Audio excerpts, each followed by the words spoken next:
Question number 6 तक हमारा हो गया। अब हम क्वेश्चन नंबर 7 की तरफ बढ़ेंगे। क्वेश्चन नंबर 7 क्या है? 1 into 3 plus 3 into 5 plus 5 into 7 up to so on 2n minus 1 2n plus 1 is equals to n 4n square plus 6n minus 1 upon 3।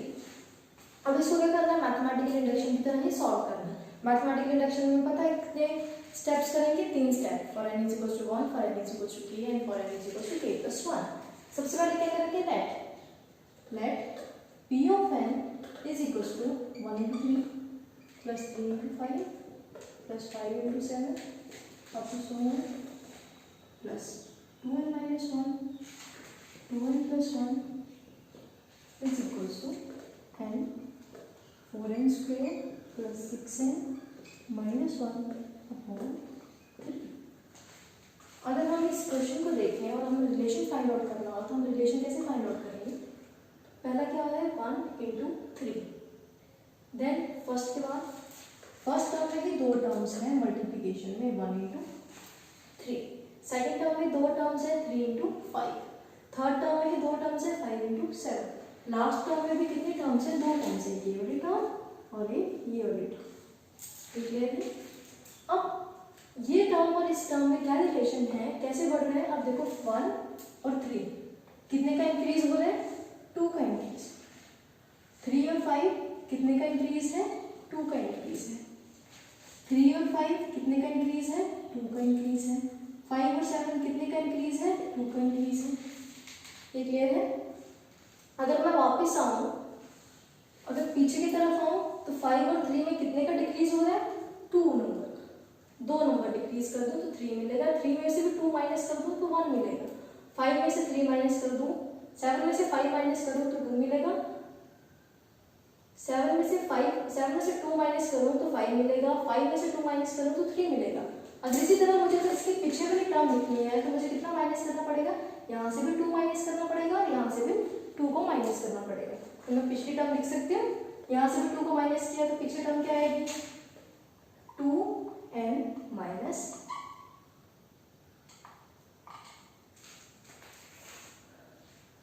2n minus 1 minus 2, that is 2n minus 3. 2n plus 1 minus 2, that is 2n minus 1. पिछली term क्या आई? 2n minus 1। अब देखो, अगर इसमें मैं plus 2 करूँ तो मेरे पास माइनस 1 बचेगा और अगर मैं इसमें भी प्लस 2 करूँ तो मेरे पास प्लस 1 आएगा। ये क्लियर हो गया? अब इसको करते हैं, लेट कर लिया। अब इसके लिए क्या प्रूव करना है? सबसे पहले for step 1 to prove P of n is true for n is equals to 1। n is equals to 1 का मतलब फर्स्ट टर्म। फर्स्ट टर्म क्या है? 1 into 3। For left hand side P of n is equals to 1 into 3। P of 1 is equals to 1 into 3, that is 3। Right hand side, for right hand side P of 1 is equals to right hand side है, ये पूरी की पूरी term है right hand side. P of 1 is equals to n 4n square plus 6n minus 1 upon 3। अब n की जगह क्या सब्स्टिट्यूट कर देना है? 1।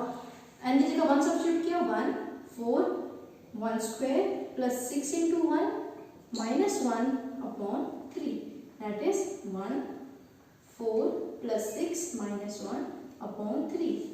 अब इनको प्लस करेंगे, 6 plus 4 10, 10 minus 1 9, 9 divided by 3। Answer कितना आएगा? 3। अब लेफ्ट हैंड साइड भी 3 है और राइट हैंड साइड भी क्या है? 3। Therefore P of n is true for n is equals to 1 because left hand side is equals to right hand side। First step clear? अब हम बढ़ेंगे सेकंड स्टेप की ओर। सेकंड स्टेप में हमें prove नहीं करना है, हमें अज्यूम करके चलना है कि left hand side is equals to right hand side ही है for n is equals to k। Step 2, let P of n is true for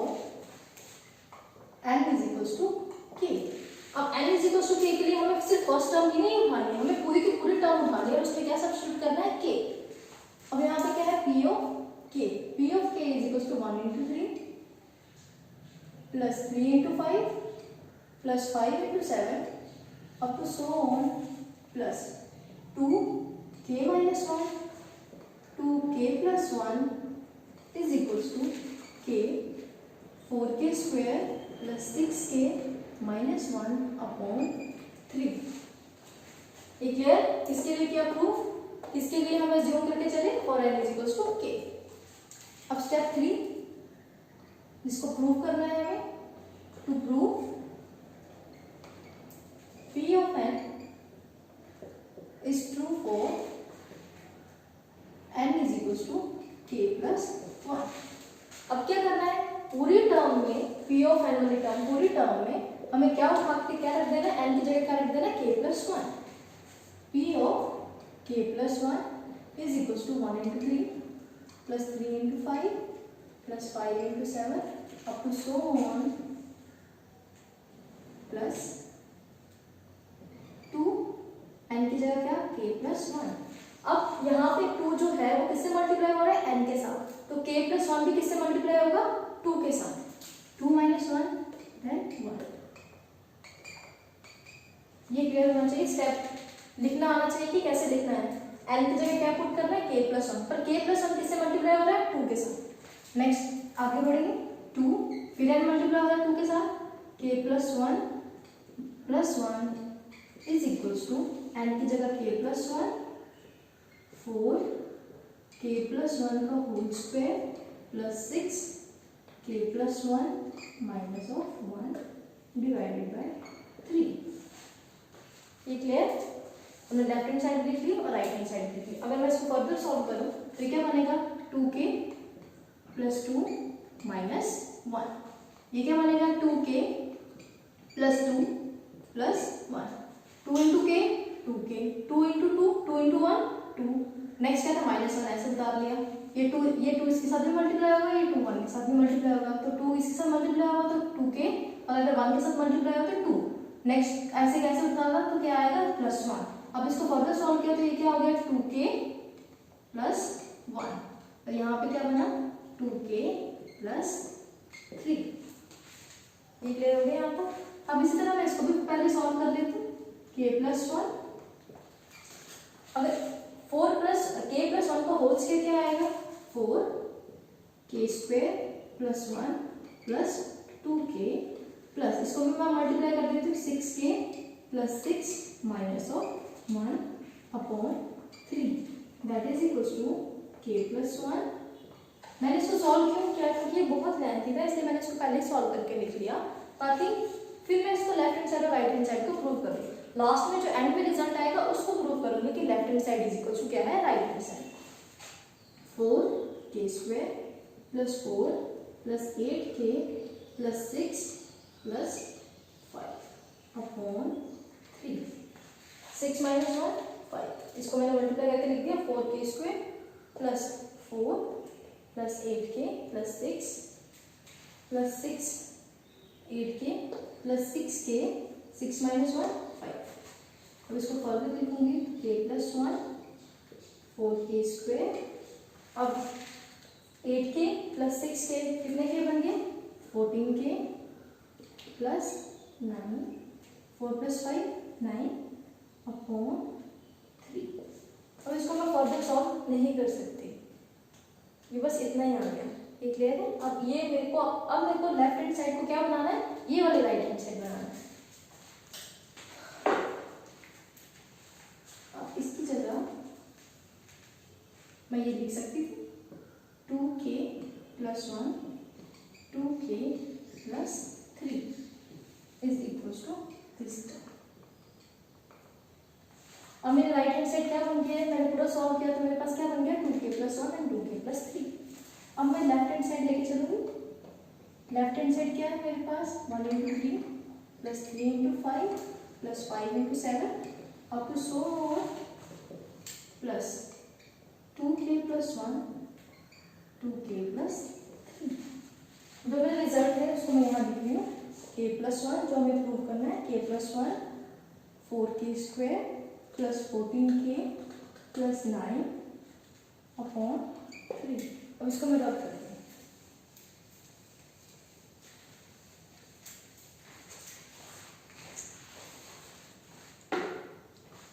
अब इसे देखिए, अब मुझे सेकंड स्टेप का यूज करना है थर्ड स्टेप में।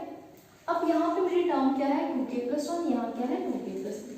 हमने रिलेशन क्या फाइंड आउट किया था कि फर्स्ट टर्म में जो फर्स्ट टर्म और सेकंड टर्म है कैसे इंक्रीज कर रही है, 2 से इंक्रीज कर रही है। जैसे 1 3 और 5 2 से इंक्रीज कर रहा है, 5 और 7 2 से इंक्रीज कर रहा है। नेक्स्ट टर्म क्या आएगी, यहाँ पे 9 रहेगा और यहाँ पे क्या आ जाएगा 7 × 9, 1 3 5 7 देन 11 देन 9 देन 11। यहाँ पे क्या 3 5 7 9 देन 11। कितनी टर्म से इंक्रीज कर रहा है, कितनी टर्म से डिक्रीज कर रहा है, 2 टर्म्स। 9 में से 2 माइनस करेंगे तो 7 आएगा, 7 में से 2 माइनस करेंगे तो 5 आएगा, 5 में से 2 माइनस करेंगे तो 3 आएगा।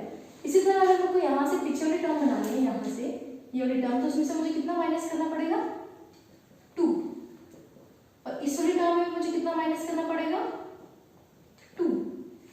तो वो यहाँ पे टर्म आएंगी 2 टर्म्स, इससे पीछे वाली टर्म्स। ये क्लियर होना चाहिए कि पीछे वाली टर्म कैसे आएंगी। अगर आपको नहीं समझ आता कि कौन सी टर्म आएगी तो ऑटोमेटिकली जो के वाली टर्म होती है वही यहाँ पे आती है। तो यहाँ पे कौन सी टर्म आएगी 2k-1, और यहाँ पे क्या बन गया 2k+1। अगर देखा जाए तो ये वाली टर्म्स है जो हमें k से मिली थी 2k-1 और 2k+1, ये ऑटोमेटिकली वही टर्म्स आएंगी जो हमारे पास स्टेप 2 में बनती हैं। अब हम क्या करेंगे, अब मुझे पता है यहाँ तक की जो वैल्यू है ये किसकी वैल्यू है, स्टेप 2 वाले की वैल्यू है। यूजिंग स्टेप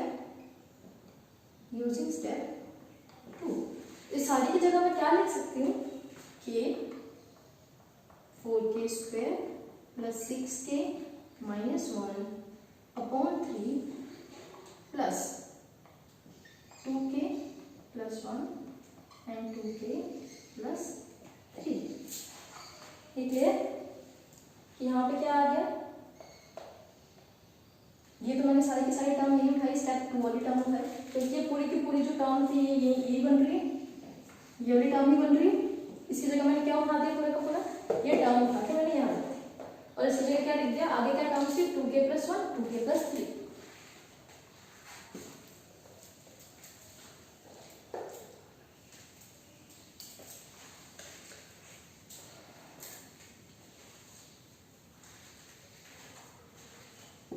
अब 3 जो है, अगर रिजल्ट देखा जाए तो 3 जो है वो पूरे के नीचे 3 है। मुझे क्या करना पड़ेगा, k 4k² plus 6k-1 plus 3 2k+1 into 2k+3 upon 3। अब वैसे वाली टर्म बनानी है तो क्या करना पड़ेगा, k 4k² प्लस 6k-1, इसको भी मैं थोड़ा सॉल्व कर लूँगी। 6k प्लस 3, ये टर्म आ गई, इसको मल्टीप्लाई किया 2k+3 अपॉन में क्या है 3। ठीक है, ये कैसे आता है, इसको मैंने इसे मल्टीप्लाई कर दिया और 2k+3। अब इसको फर्दर और सॉल्व करोगे तो क्या आ जाएगा 4k³ plus 6k² minus k plus, अब इन दोनों को सॉल्व करना पड़ेगा। मल्टीप्लिकेशन में है तो कैसा होगा, 6k पहले इसके साथ मल्टीप्लाई होगा, फिर इसके साथ, फिर 3 इसके साथ, फिर 3 इसके साथ, क्या आएगा 12k² plus 6 3 is 18k plus 6k plus 9 divided by 3। ये हमारे पास क्या टर्म बनी 4k³। अब k² और k² के टर्म में इकट्ठी करके लिख देंगे, 6k² प्लस 12k², कितना आ गया 18k²।